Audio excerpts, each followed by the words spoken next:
Hi, and welcome back to Sleep Nurse UK. I am Laura, and for today's episode, I thought I'd talk a little bit about the process of sleep consultancy and what happens when you decide to work with me. I really feel like working with a sleep consultant is such a leap of faith. I feel like when I work with families, I'm working with them at quite a sensitive and vulnerable time in their sleep journeys. And I think it's so important for families to feel that they have a good connection with their sleep consultant and are happy in the way that they work. So I think always do your research before working with somebody, because I think we all work quite differently. I know when my little boy was struggling with his sleep and we reached out to somebody, it was such a big leap of faith for us because I was so tired. The thought of reaching out, really sharing intimate details of what we were going through as a family was quite a daunting experience. And I really had to have that faith that sleep consultant could help us, which she did. And I would love to do that for as many other families as possible. So let's start right at the very beginning. So before I even work with a family or they agree to work with me, I have what's known as a discovery sleep call. These sleep calls last about 30 to 45 minutes. They're completely free, there's no obligation, and you can book that through my website at sleepnurse.uk. The purpose of this call is twofold, really. From my point of view, this is really my first interaction with that family, and I want to find out as much information as I possibly can. I ask so many questions on this call. I want to find out what the family sleep goal is. I want to know what is happening at the moment, what is happening with sleep. What time is a little one going to bed? What time are they waking? What is happening during those wakes if they are waking up in the night? And I think for me as well, it's a fact finding mission. I want to find out if there's anything particular that I need to be aware of before I agree to work with the family. So, things like are there any developmental concerns? Is there any medical issues that I need to be aware of? Is there something maybe undiagnosed, such as sleep apnea, that needs medical attention before we embark on a sleep consulting journey? It's exactly the same way for the family. It's you asking me questions. So maybe finding out a little bit about me, what my methods are, how I work, and really getting the feel for if I'm a good fit for your family. Once we've done that initial call, I will give you details of how quickly I can fit you in for a proper sleep consultation. And if we both feel like it's the right decision to move forward, what I will then do is send you an online assessment form. Now, this assessment form looks in a little bit more detail at sleep, what is currently happening, and really asking for what routine you're currently using, if there's a pattern to the wake-ins, looking at it in much greater detail. Once I've received that assessment form, I'm then going to begin to bring a plan together. And that is where I am using all my knowledge of sleep training methods, really looking at evidence based research for your child's age group and the sleep problem to bring a sleep plan together. Now, my sleep plans aren't just about, right, do this, this, and this, because I feel like if that was what families wanted, they could just maybe Google it. The whole point of having a sleep consultant is that I can look at your specific family. There is no sort of cookie cutter process when you work with me. It's tailored and it's individual. I'm looking at your parenting style, your child's personality, your family life as a whole. What is really going to work well? Because that is basically what we want to happen. I don't want to come up with a plan that you're going to try and put in place and then doesn't work. I want there to be success. I want you to get the sleep for your little one and also for yourself. So I'm going to bring that all together. And then from there, we will have a full sleep consultation call. During that call, I will go through the whole plan with you, which I'll have emailed you out, normally a day or two before, just to give you a chance to read through. So during that call, you can ask as many questions as you like. If there's certain tweaks that we need to make, we can make them during that call. And that call gives me the chance to go through it step by step so you are perfectly clear of what to do every single night on that sleep plan. I also use a sleep tracker with my clients, and I find this so useful. One, because I am incredibly focused and on it, and I really want to know what is happening every single night with your child's sleep. But the other reason that they're so useful is it's so helpful to see the transitions that we make during that sleep plan. I have found working with families, it's so easy to forget the places where you've come from. And it's easy to not see those small changes unless you've got it visually in front of you.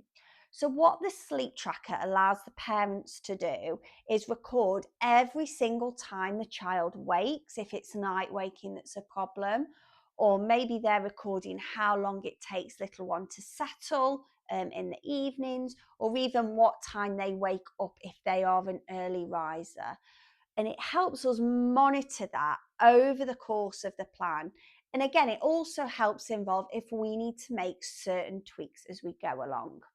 Now, that isn't where my support ends. And I feel a really big part of my sleep coaching and consultancy is then supporting families, because a big part of it is having that confidence as a parent to implement that plan and knowing that it's working and you're doing the right things.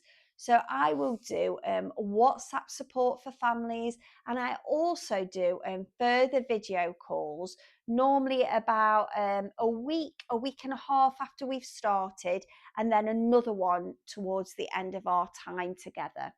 And that is me coaching families, again, giving them the confidence implementing the sleep plan.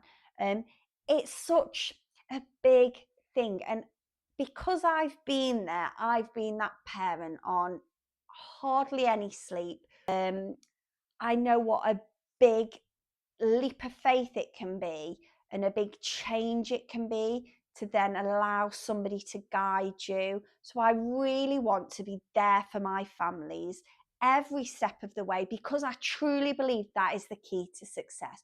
Just giving somebody a plan and letting them run with it is not successful all of the time. And that's why when families work with me, I really am there with them, making sure that the sleep plan is a success.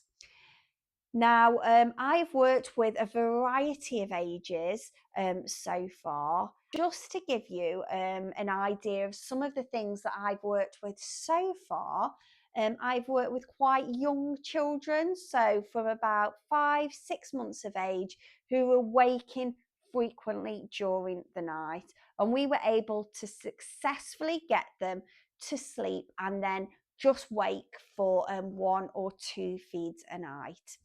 A big part of what I do is looking at a child's developmental age. I would never want a child to sleep through the night if they needed feeds in the night. And I think that's coming from my health visitor background, my paediatric nursing background. I will always look at the needs of your child. So if we do need to factor in feeds, we certainly can, and that won't affect our sleep plan going forward. I've also worked with a little one who really struggled to settle in the evenings, and parents would hold little one from about 7 p.m. up to about midnight, 1 in the morning before they would settle for some sleep. After 2 weeks of working with me, the little one was able to be put down to sleep at about 7:30, 8 o'clock, and then actually they slept through until the morning. With older children, I've worked with several older children, and I have to say I love working with older children. The techniques I use are slightly different because with older children, they tend to have their sleep habits more ingrained. So the way they're getting to sleep, what is happening for them at bedtime, has often been going on for a longer period of time. They've got that awareness as well of when we're trying to change something. So it can take that little bit longer. But when you've got an older child, you can really get them on board with what you're doing, get them enthusiastic about the changes that you're making. And just to give you a few examples, I like to use lots of mindfulness techniques. And I also have been doing lots of video messages for children, and I've found that a lot of children actually really like that one-to-one and telling them the exciting steps that we're about to take with their sleep. For the two older children that I've recently worked with, one was really having a lot of anxiety around going to bed and then was having frequent wake ups. We worked with each other for around just over 3 weeks. And during that time, we were able to remove that anxiety completely. So there was no worrying in that run up to bedtime. They settled nicely. Another one that I worked with was up frequently during the night and wanted to get into bed with mum and dad. Now, if that works for you and you're doing that, that is absolutely fine. But for this family, it was disrupting their whole family life. Parents were then having to wake up early to go to work when they'd been up frequently in the night and then being woken when little one got into their bed. We were able to come up with a plan that was responsive. I feel like that's a big part of working with older children, really instilling confidence in them so they were able to sleep in their own bed. If they did wake up in the night, they had that confidence in themselves that they could get themselves back to sleep. They didn't need to go and get back into their parents' bed. Now, I know a lot of people are worried when they work with a sleep consultant about leaving their child to cry. The basis of working with parents and families is making sure they're happy with what sort of sleep plan I come up with and develop. Because I feel like if parents aren't happy, they're not going to want to implement it and it isn't going to work anyway. So it's important that we're all happy with what method we choose. There are so many responsive sleep methods out there that don't involve leaving your child to cry for long periods of time. Whilst we're talking about crying is a way of expressing their feelings, letting us know that maybe they're not happy with something, something isn't quite right, we're changing something. And with older children, especially ones that have got into sleep habits, that have been with them for some time, to suddenly change and expect them to do something different without any response from them is very unrealistic. So, to all the parents that I work with, I do make sure they are aware that some crying is to be expected. Now, when I say some crying, I don't mean consistent crying for 20 minutes or so on end. I mean crying as a response because we are changing something. We're changing a habit that they've gotten used to. But even though they might be crying, you can still be responsive. You can be responsive by maybe being next to them, by touch, sometimes by holding them. There's lots of different ways that you can still be a responsive parent, but your child might still cry. As an example, if your child fell over, let's say, and started to cry, maybe they'd like graze the knee. And as a parent, you go over and you hold them. They're still crying even though you're holding them. Maybe because it hurts a little. Normally, it's from the shock of falling over. And your role as a parent isn't just to stop them crying, it's so much more than that. It's giving them that reassurance that you are there, it's letting them know that they're safe, that okay, they might have hurt themselves, but they're still safe. You've got them, you're there for them. And I think that's similar to what happens during sleep training. So sometimes children will often cry at certain points, but as a parent, you can still be there. It might not be that you completely stop them crying, but by being there with your presence, you're showing them that reassurance that you're nearby. You're providing them with that confidence that you're not just leaving them, you're with them, even though it might feel strange, new, and a little bit different for them. And I really have a detailed talk with parents about the impact of crying, what they can expect.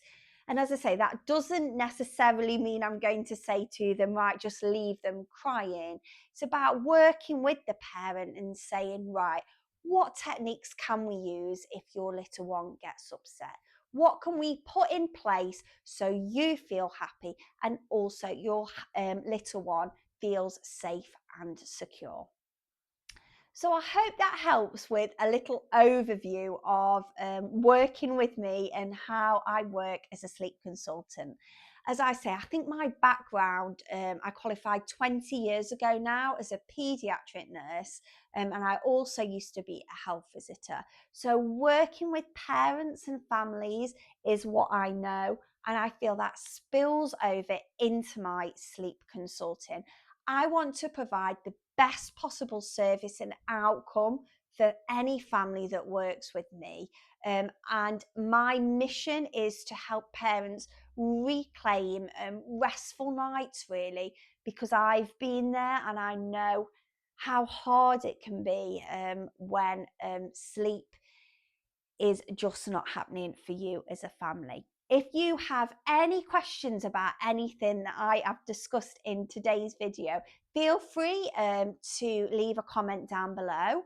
You can find me across all social media. I am Sleep Nurse UK, or you could send me an email and I'll pop my email details and also the link to my website where you can book that free 30-minute sleep discovery call in the details below. Thank you so much for watching and I will see you next week. Bye.